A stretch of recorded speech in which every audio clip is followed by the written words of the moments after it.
जो लोग BPSC mains की तैयारी कर रहे हैं उनके लिए आज का ये सेशन बहुत ही जरूरी होने वाला है।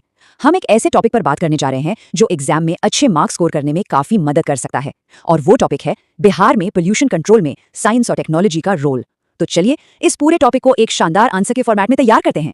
तो सवाल ये है, और ये एक बहुत बड़ा सवाल है, कि बिहार में हवा और पानी के पोल्यूशन से निपटने के लिए साइंस और टेक्नोलॉजी का इस्तेमाल असरदार तरीके से कैसे किया जा सकता है। चलिए इसको अपने एग्जाम का सवाल ही मान लेते हैं और साथ मिलकर एक ऐसा जवाब फ्रेम करते हैं जो एग्जामिनर को इंप्रेस कर दे।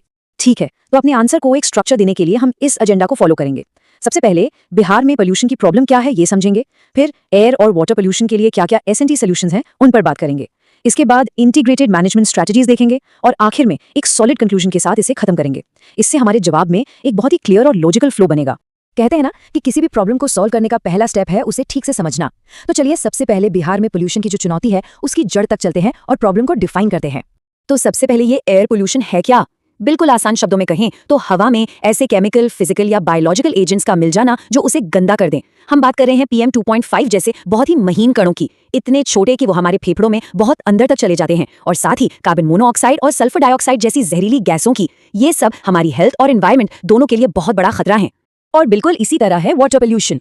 जब हमारी नदियां, झीलें, मतलब जो भी वाटर बॉडीज हैं वो खतरनाक चीजों से गंदी हो जाती हैं तो उसे वाटर पोल्यूशन कहते हैं। इससे न सिर्फ पीने का पानी खराब होता है बल्कि पानी में रहने वाले जीव जंतुओं और पूरे इकोसिस्टम पर भी बहुत बुरा असर पड़ता है। अब देखिए ये जो तस्वीर है ये हमें सीधे प्रॉब्लम की जड़ पर ले जाती है। ये बिहार में पोल्यूशन के जो बड़े बड़े सोर्सेज हैं उनको दिखाती है, मतलब आखिर ये पोल्यूशन आ कहां से रहा है। चलिए देखते हैं कि इसके पीछे कौन कौन से बड़े कारण हैं। चलिए इन सोर्सेज को थोड़ा और डिटेल में समझते हैं। अगर हवा की बात करें तो मेन वजह है इंडस्ट्री से निकलने वाला धुआं, गाड़ियों का एग्जॉस्ट, ईंट के भट्टे और हाँ पराली जलाना। और जब बात पानी की आती है तो प्रॉब्लम की जड़ में है फैक्ट्रियों से निकलने वाला गंदा पानी, खेतों से बहकर आने वाले पेस्टिसाइड्स और फर्टिलाइजर्स, शहरों का सीवेज और प्लास्टिक का कचरा। चलिए अब प्रॉब्लम से सोल्यूशन की तरफ बढ़ते हैं। एयर पोल्यूशन से निपटने के लिए साइंस हमें एक 3-pronged अप्रोच यानी एक 3 आयामी दृष्टिकोण देता है, और ये एक बहुत ही सिस्टमैटिक तरीका है जिसे अपने आंसर में इस्तेमाल करना बहुत अच्छा रहेगा। तो ये अप्रोच 3 सिंपल स्टेप्स पर काम करता है। स्टेप 1 मॉनिटरिंग और डिटेक्शन, यानी पहले प्रॉब्लम पर नजर रखो और उसे पहचानो। स्टेप 2 कंट्रोल और ट्रीटमेंट, मतलब उसे काबू में करो और ठीक करो। और स्टेप 3 प्रिवेंशन और फोरकास्टिंग, यानी उसे दोबारा होने से रोको और पहले से अनुमान लगाओ। तो मॉनिटरिंग होती कैसे है? देखिए यहीं पर टेक्नोलॉजी एक असली गेम चेंजर बनकर सामने आती है। सोचकर देखिए, पूरे स्टेट में सेंसर्स का एक नेटवर्क लगा है जो रियल टाइम में PM 2.5 के लेवल को ट्रैक कर रहा है। इतना ही नहीं, सैटेलाइट इमेजरी और AI का इस्तेमाल करके उन ईंट भट्टों को भी पहचाना जा रहा है जो नियम कानून ताक पर रख के चल रहे हैं। अब आते हैं कंट्रोल पर। इसका एक बेहतरीन एग्जाम्पल है ईंट भट्टों में जिगजैग टेक्नोलॉजी। ये नाम याद रखिएगा। इसमें होता क्या है कि चिमनी का डिजाइन बदल दिया जाता है। धुआं सीधे बाहर निकलने के बजाय एक लंबे टेढ़े मेढ़े रास्ते से गुजरता है। इससे ज्यादातर पोल्यूटेंट्स रास्ते में ही फंस जाते हैं और बाहर कम धुआं निकलता है। और हाँ, इलेक्ट्रिक गाड़ियां यानी EVs को प्रमोट करना भी इसी का हिस्सा है। और सबसे बढ़िया तो है रोकथाम, मतलब प्रॉब्लम होने ही ना दें। इसके लिए है air quality early warning systems. ये सिस्टम हमें 48 घंटे पहले ही अलर्ट कर देते हैं कि देखो भाई हवा की क्वालिटी बिगड़ने वाली है। इससे क्या होता है, हम इंतजार नहीं करते बल्कि पहले से एक्शन ले सकते हैं, प्रोएक्टिव हो सकते हैं। ठीक है, तो ये तो हुई हवा की बात। अब फटाफट पानी पर आते हैं और देखते हैं कि वाटर पोल्यूशन के लिए यही सिस्टमैटिक अप्रोच कैसे काम करता है। यहाँ भी हम लगभग वैसी ही स्ट्रैटेजी अपनाएंगे। एयर पोल्यूशन की तरह ही वाटर पोल्यूशन के लिए भी हमारा फ्रेमवर्क 3 पिलर्स पर खड़ा है। पहला मॉनिटरिंग और असेसमेंट, दूसरा ट्रीटमेंट और प्योरिफिकेशन, और तीसरा प्रिवेंशन और मैनेजमेंट। देखिए ये स्ट्रक्चर याद रखना कितना आसान है और ये आपके आंसर को एक जबरदस्त ढांचा देता है। तो मॉनिटरिंग कैसे होती है? इसके लिए हमारे पास है रिमोट सेंसिंग और GIS जैसी एडवांस टेक्नोलॉजीज। ये टेक्नोलॉजीज पोल्यूशन के सोर्स को ट्रैक करने और हॉटस्पॉट मैप बनाने में मदद करती हैं, मतलब ये पता लगाने में कि सबसे ज्यादा गंदगी कहां से आ रही है। इसके अलावा पानी के अंदर रियल टाइम सेंसर्स लगा दिए जाते हैं जो pH, ऑक्सीजन लेवल और नाइट्रेट्स जैसी जरूरी चीजों पर लगातार नजर रखते हैं। अच्छा, जब एक बार प्रॉब्लम पकड़ में आ गई तो बारी आती है ट्रीटमेंट की। इसमें सबसे बड़ा रोल है सीवेज ट्रीटमेंट प्लांट्स यानी STPs का, और कुछ बहुत ही स्मार्ट टेक्निक्स भी हैं जैसे कि बायो रेमिडिएशन। इसमें हम माइक्रोब्स यानी छोटे छोटे जीवों को ही पोल्यूशन साफ करने के काम पर लगा देते हैं। समझ लीजिए कि ये नेचर की अपनी क्लीनिंग आर्मी है।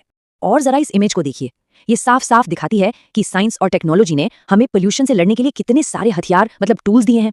ये सीधे BPSC की स्टडी मटेरियल से है जो दिखाता है कि ये टॉपिक्स एग्जाम के लिए कितने जरूरी हैं। तो अभी तक हमने हवा और पानी की समस्याओं को अलग अलग देखा, लेकिन असली मजा तो तब है जब हम एक ऐसी स्ट्रैटेजी बनाएं जो दोनों से एक साथ निपटे। तो चलिए अब कुछ इंटीग्रेटेड मैनेजमेंट स्ट्रैटेजीज पर नजर डालते हैं, एक होलिस्टिक व्यू लेते हैं। ये वो स्मार्ट स्ट्रैटेजीज हैं जो पोल्यूशन को होने ही नहीं देती, जैसे कि प्रिसिजन एग्रीकल्चर। इसमें टेक्नोलॉजी की मदद से खेतों में ठीक उतना ही खाद और पेस्टिसाइड डाला जाता है जितना जरूरी हो, फालतू कुछ नहीं। इससे पानी में केमिकल बहकर नहीं जाता। फिर है क्लीन इंडस्ट्रियल प्रोसेस, ताकि फैक्ट्रियों से गंदगी निकले ही कम। और हाँ, डेटा मॉडलिंग, जिससे हम ये प्रिडिक्ट कर सकते हैं कि पोल्यूशन कहाँ और कैसे फैलेगा और उसे पहले ही रोक सकते हैं। ठीक है, तो हमने प्रॉब्लम समझ ली, सॉल्यूशंस देख लिए। अब सबसे जरूरी सवाल, इन सब पॉइंट्स को जोड़कर एक दमदार कंक्लूजन कैसे लिखा जाए, अपने आंसर को एक पावरफुल एंडिंग कैसे दी जाए। कंक्लूजन से ठीक पहले चलिए क्विक रिवीजन कर लेते हैं। ये वो कीवर्ड्स और टेक्नोलॉजीज हैं जो आपके आंसर में जरूर होने चाहिए। ये आपके जवाब को दूसरों से अलग बनाएंगे। तो एयर पोल्यूशन के लिए याद रखना है zigzag technology, remote sensing /AI और early warning systems. Water pollution के लिए बायोरेमेडिएशन, एडवांस STPs और रियल टाइम सेंसर्स। और दोनों के लिए कॉमन है प्रिसिजन एग्रीकल्चर और डेटा मॉडलिंग। तो आखिर में हमारा कंक्लूजन इस एक लाइन पर आकर टिकता है कि साइंस और टेक्नोलॉजी कोई ऑप्शन नहीं है, बल्कि ये बिहार में सस्टेनेबल डेवलपमेंट और एक हेल्दी एनवायरनमेंट बनाने के लिए सबसे जरूरी, सबसे अहम टूल्स हैं। इनके बिना आगे का रास्ता मुमकिन नहीं।